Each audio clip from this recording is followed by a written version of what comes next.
नमस्कार दोस्तों, आध्यात्म के एक और नए अंक में आपका हार्दिक स्वागत है। दोस्तों, कल हमने शिव पुराण महात्म्य के दूसरे अध्याय का वर्णन, जिसमें अधर्मी विदुंग ब्राह्मण और उसकी पापिन पत्नी चंचुला के बारे में वर्णन किया। अपने पाप के फल से विदुंग ब्राह्मण ने एक पिशाच की योनि धारण करी। वहीं दूसरी तरफ उसकी पत्नी, जो किसी कार्य से गोकर्ण गई थी, वहां उसने एक ब्राह्मण के मुख से भगवान शिव की परम पवित्र एवं मंगलकारी कथा सुनने के बाद अपने पाप के कर्मों को याद किया। अपने पाप कर्मों को याद करते हुए विलाप करती हुई चंचुला ब्राह्मण देवता के चरणों में गिर पड़ी थी। वहीं से आगे की कथा हम आपके बीच में प्रस्तुत कर रहे हैं। तो आइए प्रारंभ करते हैं शिव पुराण महात्म्य के तीसरे अध्याय की कथा, जिसका नाम है चंचुला की शिव कथा सुनने में रुचि और उसका शिवलोक गमन। तो आइए प्रारंभ करते हैं। विलाप करती हुई चंचुला को देखकर ब्राह्मण ने कहा, हे नारी, तुम सौभाग्यशाली हो, जो भगवान शंकर की कृपा से तुमने वैराग्यपूर्ण शिव पुराण की कथा सुनकर समय से अपनी गलती का एहसास कर लिया है।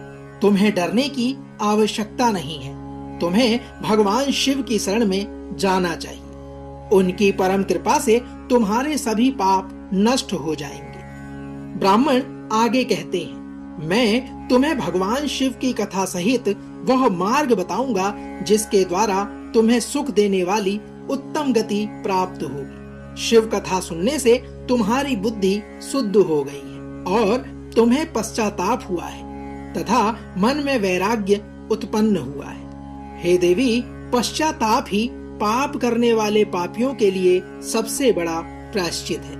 पश्चाताप ही पापों का शोधक है। इससे ही पापों की शुद्धि होती है। सत्पुरुषों के अनुसार पापों की शुद्धि के लिए प्रायश्चित पश्चाताप से ही संपन्न होता है। जो मनुष्य अपने कुकर्म के लिए पश्चाताप नहीं करता, वह उत्तम गति को प्राप्त कर ही नहीं सकता।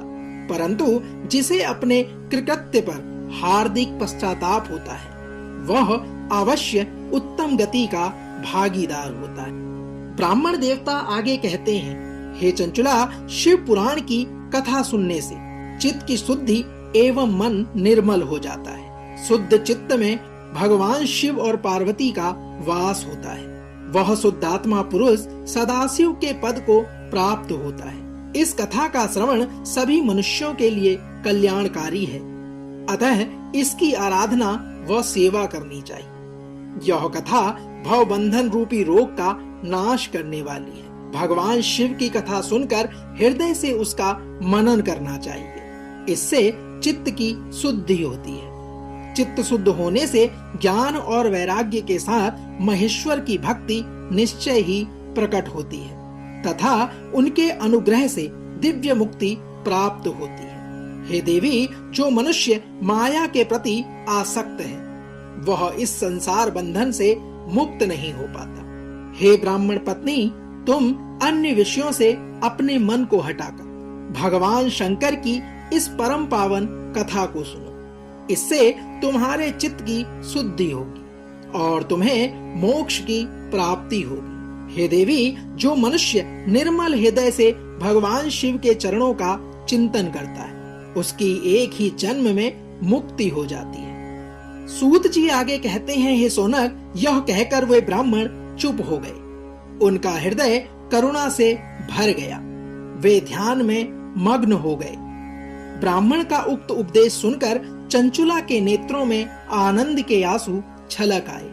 वह हर्ष भरे हृदय से ब्राह्मण देवता के चरणों में गिर गई और हाथ जोड़कर बोली, हे प्रभु, मैं कृतार्थ हो गई। ब्राह्मण शिव भक्तों में श्रेष्ठ स्वामिन, आप धन्य हैं। आप परमार्थदर्शी हैं और सदा परोपकार में लगे रहते हैं। हे साधो, मैं नरक के समुद्र में गिरी हुई हूँ। कृपा कर मेरा उद्धार कीजिए। हे प्रभु, जिस पौराणिक व अमृत के समान सुंदर शिव पुराण कथा की बात आपने की है, उसे सुनकर ही मेरे मन में वैराग्य उत्पन्न हुआ है।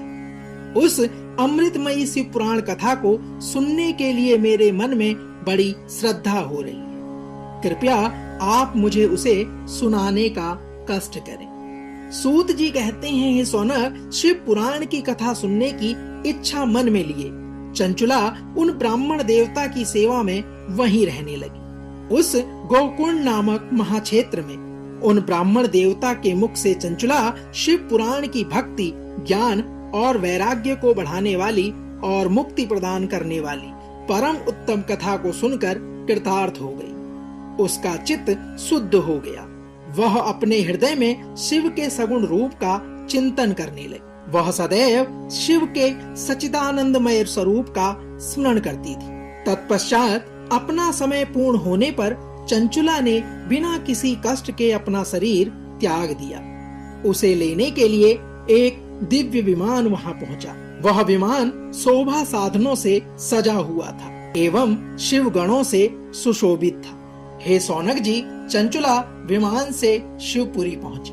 उसके सारे पाप धुल गए। वह दिव्यांगना हो गई। वह गौरांगी देवी मस्तक पर अर्ध चंद्र का मुकुट व अन्य दिव्य आभूषण पहने शिवपुरी पहुंच गई। वहां उसने सनातन देवता त्रिनेत्रधारी महादेव शिव को देखा। सभी देवता उसकी सेवा में भक्ति भाव से उपस्थित थे। हे मुने, उनकी अंग क्रांति करोड़ों सूर्यों के समान प्रकाशित हो रही थी। 5 मुख और हर मुख में 3-3 नेत्र थे। मस्तक पर अर्धचंद्राकार मुकुट शोभायमान हो रहा था।